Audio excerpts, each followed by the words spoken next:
poet, as a verse improviser, as a troubadour. There are many English words that we can use to say bertsolari, because unfortunately the best way to mean bertsolari would be to just say bertsolari. But unfortunately there's no perfect equivalent in English to refer to this word. But we're going to try in more or less an hour and 10 minutes until 5 o'clock, okay, to show you what bertsolaris are, what bertsolaritza, or the art of Basque oral verse singing is, and how do we perform, okay, or how do we normally act. So, bertsolaritza, this is how it sounds. Before starting to talk to you about this special art, I have to agree that there's nothing special in us that you don't have in your countries or in other places of the world, okay, in other corners. So bertsolaritza as an art is part of oral literature, orality, or oral traditions. You know that they are very common, and we as human beings, we all are oral. This is something that is somehow biologically included in us. We all have the skill to speak, to narrate, to count, to tell stories, okay? But no one is born with the capacity to write. This is something that we have to learn, okay? Nowadays it seems that literature is very common among us, and that if you have to be an individual in a society, you need to write. Okay, let's go back in time a little bit. So, we know that the oldest books, the oldest, maybe one of the oldest could be Bible, many others, some hieroglyphics that we can find. What is the oldest evidence of orality that we have? How old is orality? When human beings started to speak, to sing, to tell stories? Oh, that's a problem. Why? It's very difficult to answer this question because there's no evidence. You know that when we're singing, what happens? It's just like we're saying something that is going in the wind afterwards. So there's no evidence to say how old orality is. But at least we can say that Homo sapiens were able to speak, because this means that they had the capacity to think, to communicate. So then, briefly, we assume that they were able to communicate. Let's put it that way. Since Homo sapiens were created, until now, in this moment, there are many years, okay? But instead of talking about years, let's put it in a year. In 365 days, okay? So the 1st of January will be the first moment that a Homo sapiens started to speak, and today, here now, is New Year's Eve. Okay? When did the Homo sapiens write for the first time? 20? Not that late, but very good approximation is 22nd of November. 22nd of November. This means that almost the whole year was spent without writing. Just talking, just telling jokes, just singing, just improvising. 22nd of November. Internet was created 15 minutes ago, in this metaphor, for instance, okay? Or the writing machine. It's very new as well.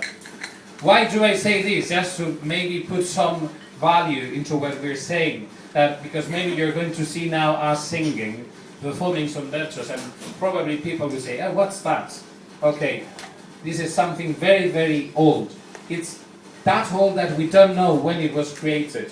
We have some data, but then afterwards it's going to be John Maya who will give you some information about the history of bertsolaritza, okay? So basically, it's old, it's part of orality. There are many other friends, let's say, other artistic expressions very similar to ours, but today you are going to meet bertsolaritza. And what is bertsolaritza according to our definition nowadays?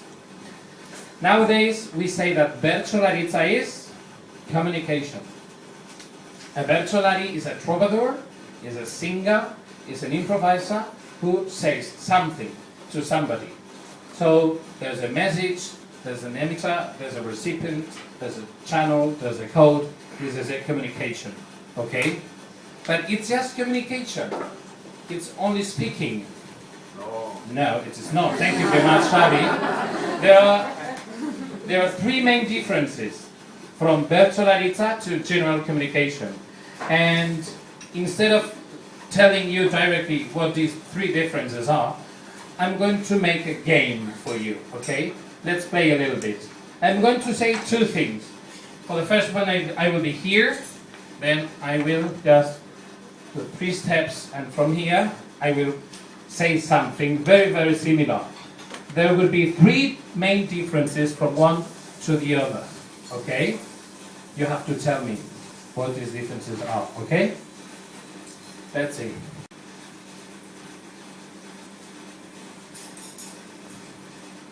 Bertsolaritza, it's only in Basque. That's how you find it everywhere. But that way you would not understand it, and that way it could not be fair. That's why I'm going to perform in English. If it sounds strange, then I don't care. I just hope you get the main idea, which is what we want, which is what we would like to share. I hope that you get the main idea, which is what we would like to share. Normally, it's only in Basque, okay? But if we had performed only in Basque, you would not understand what we do. So that's why I'm going to try to perform a bertso in English. I'm sorry if it sounds strange or odd, but I hope that you at least can get the main idea, which is really what we want to share. Okay, there are 3 main differences from this speech to this speech. Who can tell me? The second one is boring. Yeah, definitely, but there are 3 main differences in terms of normally when I tell this to children or to other people, I say there's a huge difference in terms of here. Imagine I could have sung in Basque, but there's something very, very different from speaking. One's speaking it and the other is speaking about it. That's it. One has a melody, okay? So bertsolaritza always needs melody, needs an air. Whereas when we speak, we're not singing. A bertsolari always needs to sing. Okay, then I've said share, fair, anywhere. What are these words? Rhymes. This is what we use to improvise. Yeah, because we're improvising. We're thinking at the moment what we say. So instead of thinking the whole idea, what we do is we prepare the last 2 lines, the punchline of the poem, and then we decide some rhymes. So I've thought, okay, everywhere, fair, the third was care, okay, and then share. Okay, so I've gone one by one completing this text, and finally I just had to recall the last punchline, okay, the last idea. So we have rhyme, we have melody or air, and the third is probably the most complicated. Here I've said as many words as I wanted. Here, was I able to say as many words? No, because there's a rhythm, okay, there's a meter. When we